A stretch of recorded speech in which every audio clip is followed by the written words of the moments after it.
kali ini kita akan belajar tentang lembaga keuangan. Lembaga keuangan ini adalah KD yang ketiga pada mata pelajaran perbankan dasar.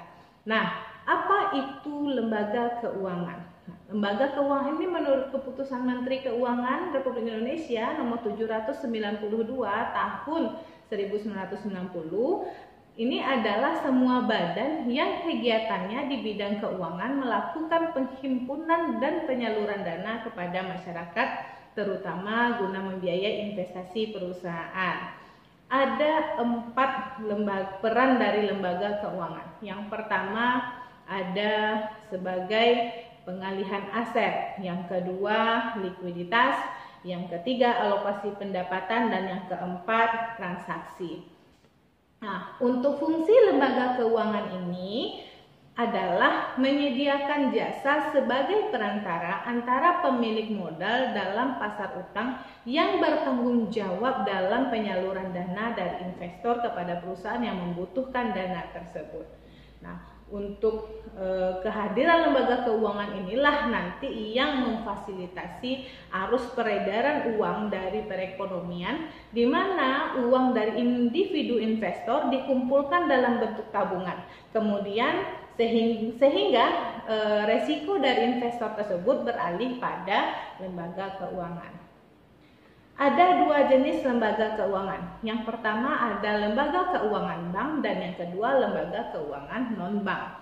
Nah, untuk lembaga keuangan bank ada 3 contohnya. Yang pertama ada Bank Indonesia. Bank Indonesia ini sangat memegang fungsi dan peranan penting dalam perekonomian di Indonesia.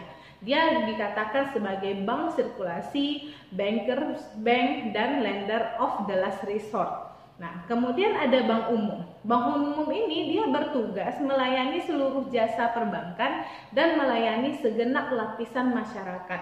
Ada 2 jenis dari Bank Umum ini. Ada Bank Umum Devisa dan ada Bank Umum non-devisa. Apa itu Bank Umum Devisa? Bank Umum Devisa ini melayani jasa transaksi yang berkaitan dari seluruh mata uang yang ada di dunia, semua transaksi mata uang asing. Sementara untuk bank yang non-devisa, dia tidak melayani jasa yang berkaitan dengan seluruh mata uang asing. Yang ketiga adalah Bank Perkreditan Rakyat yang selanjutnya kita sebut dengan BPR. Apa itu BPR? Ini adalah bank yang khususnya melayani rakyat kecil dan pedesaan. Nah, ada beberapa contoh dari lembaga keuangan non-bank. Yang pertama ada pasar modal, yang kedua pasar uang, ada koperasi simpan pinjam, kemudian ada pegadaian, leasing, asuransi, anjak piutang, modal ventura, dana pensiun, dan kartu plastik. Nah, sekarang kita akan lihat apa bedanya antara lembaga keuangan bank dan lembaga keuangan non-bank. Yang pertama dari segi penghimpunan dana.